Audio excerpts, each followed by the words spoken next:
महाराष्ट्र और झारखंड विधानसभा चुनाव का चुनावी बिगुल आज बज चुका है। आपको बता दें कि महाराष्ट्र में एक चरण में चुनाव होंगे, तो वहीं झारखंड में दो चरणों में चुनाव होगा। महाराष्ट्र में 20 नवंबर को मतदान होंगे, वोटिंग डाले जाएंगे और 23 नवंबर को महाराष्ट्र विधानसभा चुनाव के नतीजे घोषित होंगे। तो वहीं झारखंड में 13 से 20 नवंबर के बीच वोटिंग होगा दो चरणों में, और 23 नवंबर को झारखंड में भी नतीजे घोषित किए जाएंगे।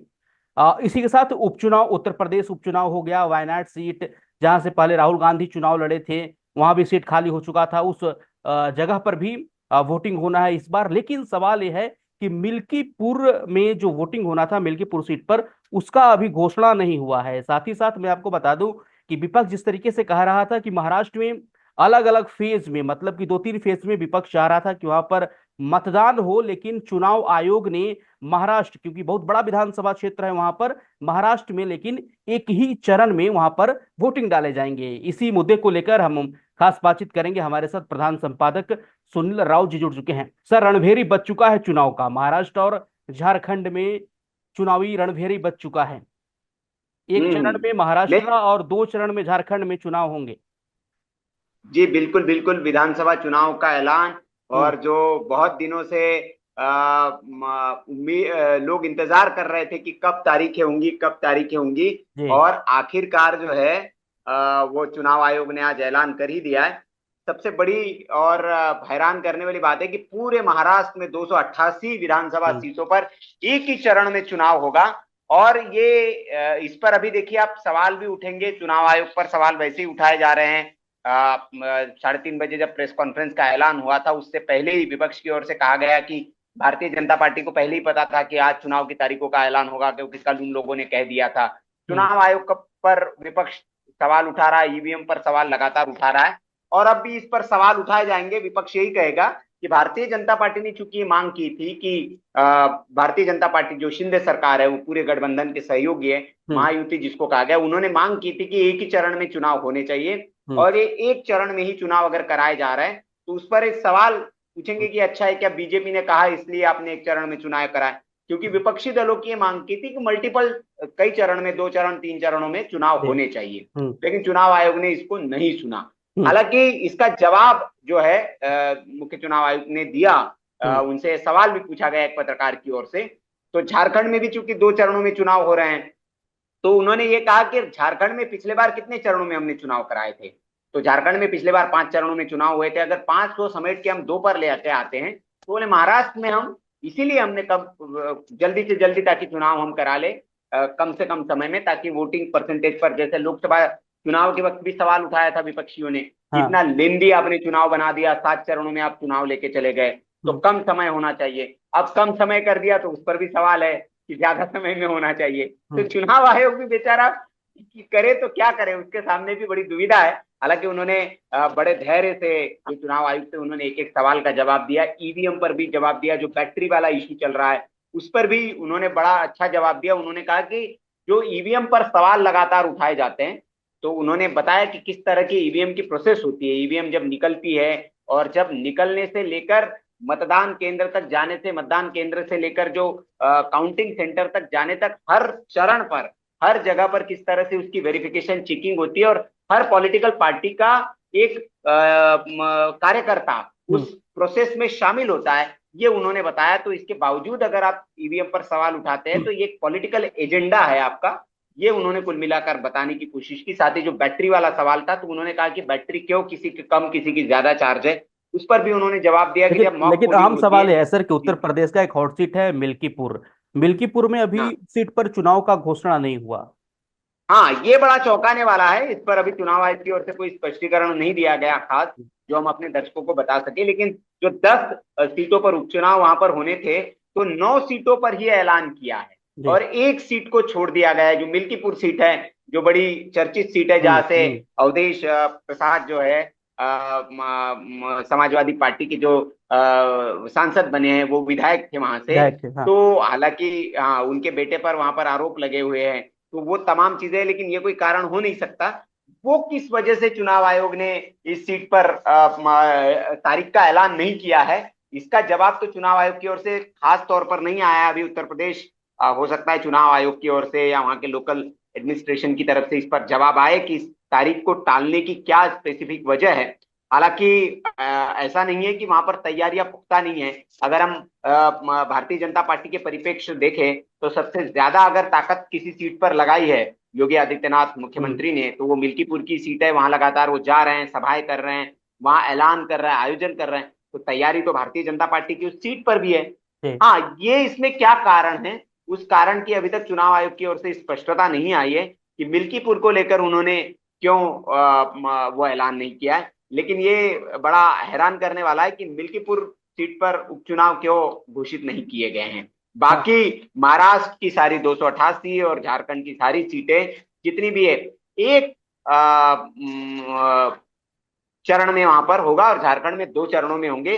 प्रक्रिया शुरू हो गई। आचार संहिता महाराष्ट्र में लग चुकी है, लेकिन आचार संहिता लगने से पहले ही महाराष्ट्र सरकार ने एक बड़ा ऐलान भी किया है बोनस दे दिया है कर्मचारियों के सरकारी लिए। कर्मचारी को। हाँ, सरकारी कर्मचारियों के लिए बोनस का ऐलान कर दिया है। तो हम्म। ये एक तोहफा चुनाव से पहले लगातार, हालांकि महाराष्ट्र सरकार तोहफे पे तोहफे दिए जा रही है। हम्म। और अब तो रणभेरी बज चुकी है, बिगुल बज चुका है। अब विपक्षी दलों की ओर से कल से अब आचार संहिता के दौरान अब प्रधानमंत्री के कार्यक्रम भी वहां कोई नहीं होंगे। अब जो भी हम्म। होगी ऑफिशियल रिलीज होगी, पार्टी की ओर से रिलीज होगी, तो वो सब देखने को मिलेगा नीतीश। हम्म। कुल मिलाकर जो है महाराष्ट्र में एक चरण में चुनाव होंगे और बाकी 2 चरण में झारखंड में। उत्तर प्रदेश में जो उपचुनाव होंगे 9 सीटों पर, वो 13 तारीख को होंगे, 13 नवंबर को झारखंड के साथ। हम्म। वायनाड सीट पर भी 13 को होंगे। वहां से प्रियंका वाड्रा उम्मीदवार होंगी, प्रियंका वाड्रा गांधी, उनको उम्मीदवार बनाया गया है। तो हम्म। वो उम्मीदवार वहां पर होंगी और 13 तारीख को वहां पर चुनाव जो है उसमें 13 नवंबर को वो वोटिंग मतदान डाला जाएगा वहां पर। सर, महाराष्ट्र में इस बार विधानसभा चुनाव है। इस बार महायुति के लिए कौन कौन से अहम मुद्दे हो सकते हैं, क्योंकि जब से पिछली सरकार बनी है तब से महाराष्ट्र में सियासी उथल पुथल काफी ज्यादा है। दो गुटों में हम्म। शिवसेना बट गई, दो गुटों में एनसीपी बट गया। पहले उद्धव ठाकरे मुख्यमंत्री थे, फिर अचानक से वहां पर सत्ता पलटता है, उसके बाद एकनाथ शिंदे मुख्यमंत्री बनते हैं। तो इस बार काफी अहम चुनाव होगा महाराष्ट्र में। नहीं, बिल्कुल महाराष्ट्र का चुनाव बड़ा दिलचस्प होने वाला है, क्योंकि वैसे इस परिप्रेक्ष्य से गुजर कर एक चुनाव महाराष्ट्र में हो चुका है, लोकसभा का चुनाव जिसको हमने कहा। जी। और लोकसभा चुनाव के नतीजे भी बहुत अप्रत्याशित थे एक तरह से, भारतीय जनता पार्टी के लिए भी, सत्ताधारी दल के लिए भी और बाकी दलों के लिए भी। जिस तरह के नतीजे, कांग्रेस पार्टी बहुत उत्साहित थी इन नतीजों हम्म। से, जो कांग्रेस पार्टी के पक्ष में जिस तरह के नतीजे आए। तो जी। ये वाला जो चुनाव है, बहुत एनसीपी 2 धड़ों में बटी हुई है, शिवसेना 2 धड़ों में बटी हुई है, भारतीय जनता पार्टी और कांग्रेस, ये दल तो है ही, लेकिन इसके अलावा क्षेत्रीय कई दल है। जैसे प्रकाश आंबेडकर की एक पार्टी है जो अम्बेडकर के अम्बेडकराइट्स अपने आप को बताते हैं, तो हम्म। उनकी भी एक पार्टी है, राजनीतिक दल है वो। एक कृषक का दल है, उसका नाम मैं स्किप कर रहा हूं। तो कई सारी क्षेत्रीय पार्टियां भी है हम्म। जो इस चुनाव में जो है अपनी किस्मत अपना आजमाएंगे। हम्म। अंतिम सवाल हम आपसे लेंगे सर। आपका अनुभव काफी पुराना है, कई सालों से आप पत्रकारिता जगत में है, कई चुनाव को आपने कवर किया है। महाराष्ट्र के बाद झारखंड। झारखंड में हम आते हैं। हम्म। झारखंड में भी सियासी उथल पुथल देखने को मिला। हेमंत सोरेन जेल जाते हैं, चंपई सोरेन मुख्यमंत्री बनते हैं, हेमंत बाहर निकलते हैं, चंपई बीजेपी में आ जाते हैं। उसके बाद शिवराज सिंह चौहान और हेमंत बिस्व शर्मा पूरी तरीके से अपना खुट्टा जो है झारखंड में गाड़े हुए हैं और लगातार दमखम वहां पर दिखाया जा रहा है। झारखंड का सियासी समीकरण समझाइए थोड़ा सा इस बार।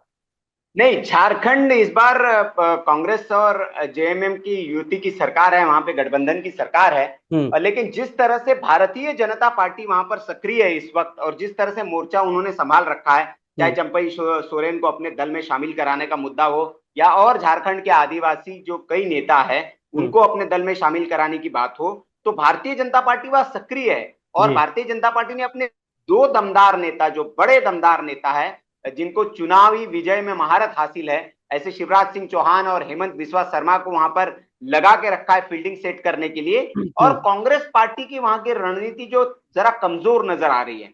झारखंड में आप अगर देखें तो कांग्रेस पार्टी का वैसे भी जो काडर है वो बहुत कमजोर स्थिति में है। हम्म। और उसमें भी कांग्रेस पार्टी की ओर से उतनी तैयारियां वहां जिस स्तर पर भारतीय जनता पार्टी वहां तैयारी में जुटी है, कांग्रेस पार्टी उस तैयारी में नजर नहीं आ रही है नीतीश। आप देखिए वहां पर जो खबरें आ रही, लगातार रैलियां किस तरह से भारतीय जनता पार्टी की चल रही है, वहां पर मीटिंग्स किस तरह से हो रही है, नेताओं को चाहे पार्टी में शामिल करने का मुद्दा हो, जेएमएम अपनी ओर से रैलियां कर रही है, लेकिन कांग्रेस पार्टी की जो तैयारी है वहां पर, वो मुझे लगता है या तो पूरी तरह से डिपेंडेंट है कि झारखंड मुक्ति मोर्चा जीतेगा तो हम भी जीती जाएंगे, तो वो वाली स्थिति में मुझे लग रहा है अभी कांग्रेस पार्टी है।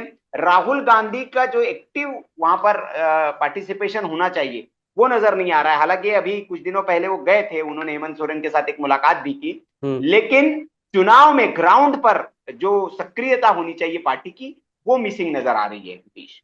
चलिए, बहुत धन्यवाद सर, आपने अपना बहुमूल्य वक्त दिया। तो हम अपने दर्शकों को बता दें कि महाराष्ट्र में एक चरण में विधानसभा के चुनाव होंगे और झारखंड में 2 चरणों में, साथ ही साथ उपचुनाव पर भी वोटिंग होना है। लेकिन चौंकाने वाला फैसला उपचुनाव आयोग का यह रहा कि मिल्कीपुर विधानसभा सीट पर अभी चुनाव का घोषणा नहीं हुआ है। इस पर चुनाव आयोग के तरफ से भी कोई प्रतिक्रिया और कोई जवाब नहीं दिया गया है। हालांकि चुनाव आयोग जरूर इस पर अपनी जवाब देगी और स्पष्टता जाहिर करेगी। बाकी देश और दुनिया की तमाम खबरों के लिए आप बने रहे हमारे साथ। धन्यवाद।